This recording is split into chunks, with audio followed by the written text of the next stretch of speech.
होता तो वो क्या वो डंपर वंपर लगाए थे, वो डंपर वंपर पलट के जाती थी आर्मी, आप जानते हैं।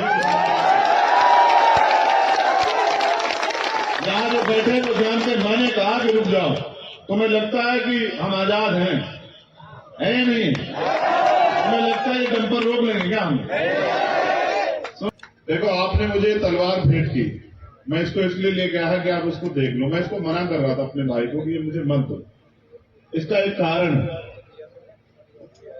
ये आज भारत लोकतांत्रिक हो गया है, तलवार से कोई लड़ाई नहीं जीत सकते हम लोग। अगर तलवार से जीतते तो यहां पे बैठते थे भाई, जंग लगाने को थोड़ा ही दोगे तुम मुझे, से समझ रहे हो? समझ रहे हो?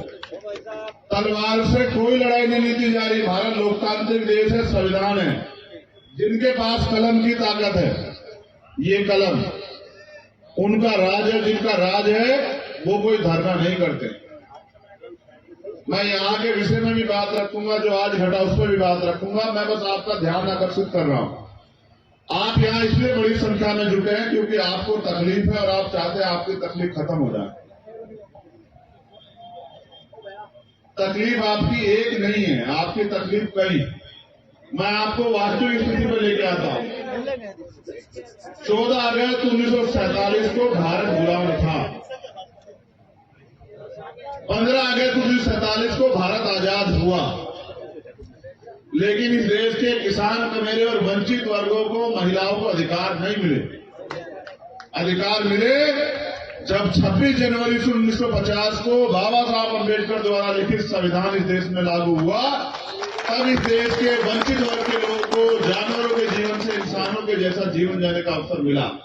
अगर देश के प्रथम प्रधानमंत्री आजाद भारत के बेटी को भी प्रधानमंत्री बनने का मौका मिला तो वो बाबा साहब अम्बेडकर के संविधान की वजह से मिला। अगर आज बहन बेटियां डॉक्टर, इंजीनियर, आईएएस, आईपीएस बन रही है तो वो भारतीय संविधान में जो महिलाओं को अवसर मिले उसकी वजह से मिल रही।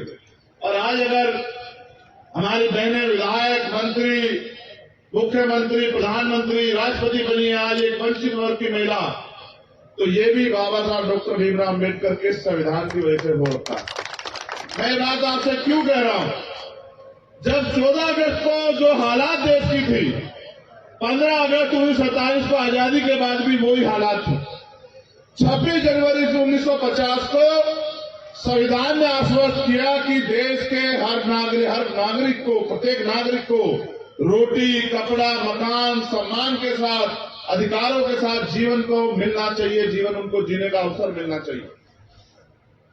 जिनके पास जमीन नहीं थी उनको जमीन मिलनी चाहिए, जिनके पास घर नहीं था उनको घर मिलना चाहिए, जिनके पास रोजगार नहीं था उनको रोजगार मिलना चाहिए, जिनको पढ़ने के अवसर नहीं थे उनको पढ़ने के अवसर मिलने चाहिए। जो असमानता, जातिवाद के शिकार थे उनको भी सार्वजनिक रूप से घूमने फिरने और नौकरी, अवसर, रोजगार करने के अवसर मिलने चाहिए। जिनको उद्योग धंधे नहीं उनको उद्योग धंधे मिलने चाहिए। इसके लिए भारत में लोकतंत्र आया कि देश की आम जनता तक उनके वास्तविक अधिकार कैसे पहुंचे। जमीनें नहीं थी आपके पास, जिन जमीनों के लिए आप लड़ रहे हो ये जागीरदारों के पास हुआ करती थी।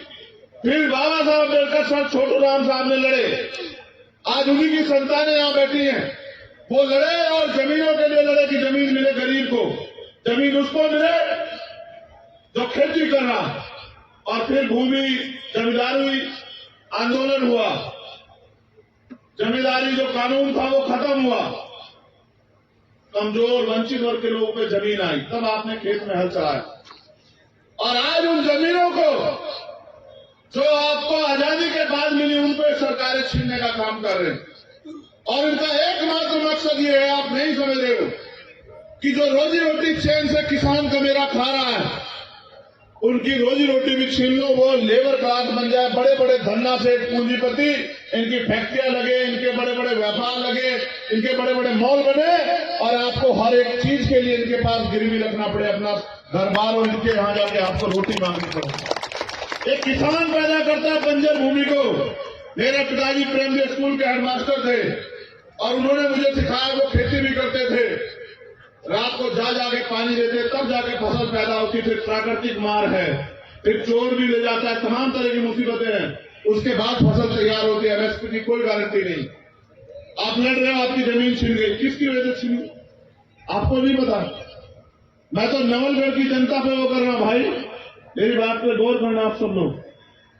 लोकतंत्र का मतलब ये है कि जिनकी ज्यादा संख्या उनका राज होगा, जो बहुसंख्यक लोग हैं उनका राज होगा।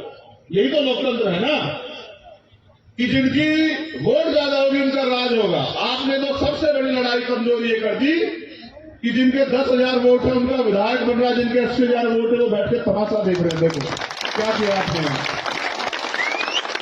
मैं ये नहीं कह रहा कि दूसरे लोग नहीं बन, सब बन सकते हैं, लेकिन आप ये बताओ, अगर दुश्मन के हाथ में औजार दोगे तो आपका इलाज करेगा नहीं करेगा, बताओ। अब आज उसी के लिए तो परेशान हूं मैं वापिस जाता हूं। मैं जब आ रहा था, हमारे साथी यहां से भी कह रहे थे, एक साथी हमारे बड़ी अच्छी बात की, उन्होंने ये कह देंगे कि संविधान बाबा साहब ने नहीं लिखा है, संविधान तो क्या नाम बताया उनका, ए भैया छोड़ो, वीरवार मत बताओ, सुनो, बाबा साहब अम्बेडकर की औलादे जिंदा हैं। इतिहास नहीं, भूगोल में बदल देंगे, भूगोल।